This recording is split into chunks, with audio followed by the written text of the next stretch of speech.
Well, James, a big thank you for joining us.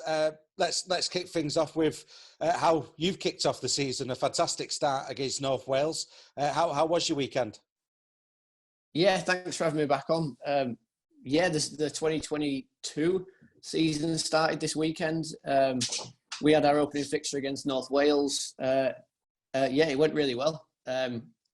We couldn't have gone for a better start, really. We had a team loaded with nationals on both sides, so it was always going to be a bit of a competition. But yeah, it went really well for us. And it was your first competitive game at your new surroundings at Leeds Beckett University. Tell us a bit more about how the club's moved into this new setting, and impressive venue it is as well.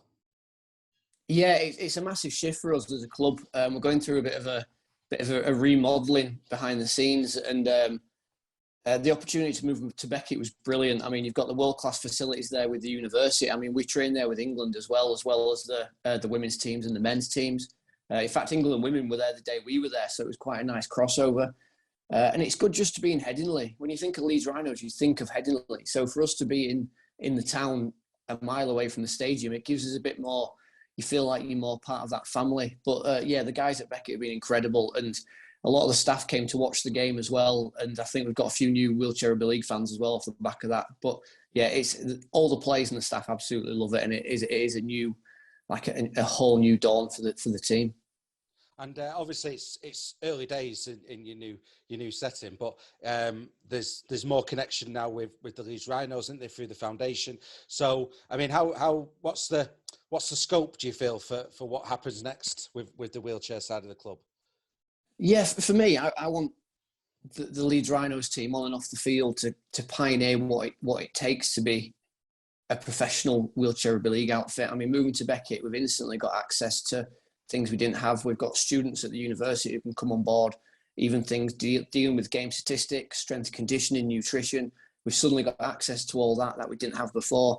And for me, I want the off-field stuff to be as important on the on-field, so other clubs starting can see what we're doing and be like, right, that's what we need to aspire to be now. We need to be like that.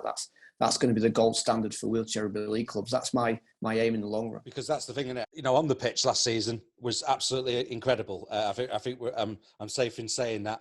And off the pitch, it's mirroring up quite nicely now, isn't it? It has to. The way the game's going, and with the World Cup moving a year, it's actually a blessing in disguise, because it's given us this extra year to get even more professional and bring more into the game that we didn't have. So I want all that to come to all the clubs eventually, and I think this extra year with the World Cup, and especially the World Cup, it's always to raise our game on and off the field. So yeah, by the time the World Cup hits, I want us to be hitting those kind of standards, and then those standards are there after the World Cup as well. So we're setting a bit of a legacy with it. And like you say, I mean, Leeds Rhinos, fantastic year last year, but last year it was kind of like a welcome back, wasn't it, after COVID. This year, there's added pressure. There's an extra team in the competition. A brand new team. Well, a new version of the team that we saw with Argonauts, with the new side in London. I mean, it's as a wider competition. What's your thoughts on it?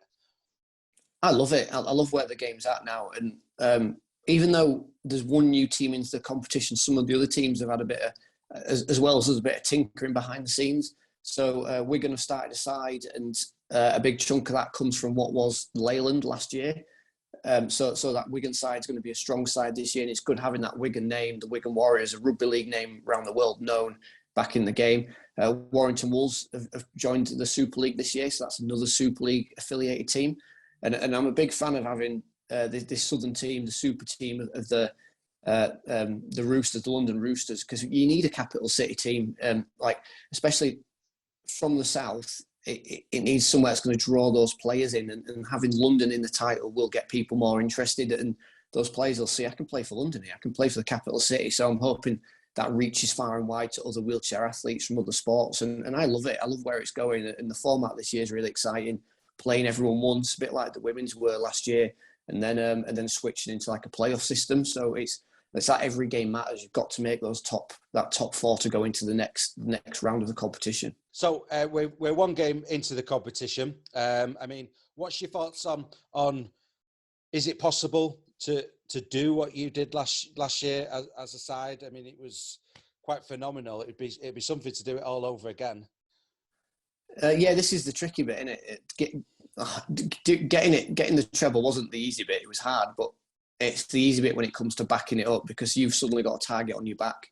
Every time you go to a game, neutral fans will be against you, and that's just how it is. Especially being Leeds Rhinos, that brand brings a certain level of people wanting you to lose. But yeah, it brings a lot of pressure, and we always say, like, we didn't win last year. We won nothing now. Now it's the start of a whole new year. You're only as good as your last game. So we've started absolutely fresh. We've got a fantastic pre-season at our new venue in Beckett, where we've tried new things. We've tried to think outside the box and tried to get quite like modern with some of the things we do stealing things from other sports. So it can be done, and we've got our eye on doing it. But at the moment, we're going one game at a time, and that's how we're kind of doing things, especially with the new format. And last question, James. I'm pretty sure we'll catch up as the season progresses. But looking forward to this. Well, it's going to be an historic season with the World Cup at the end of it as well. Looking forward to everything that's going on and off the pitch this year at the Rhinos. Oh, how can I not? Yeah, I am. Yeah, like I'm a rugby league fan first and foremost for a player, and I'm excited by everything. The different TV like outlets we've got for the game now, the World Cup at the end of the year. Like, there's so much positive stuff happening at the moment off field that how can you not be excited about it? It's definitely a massive turning point for the game, not just wheelchair, but the whole game of rugby league, I think.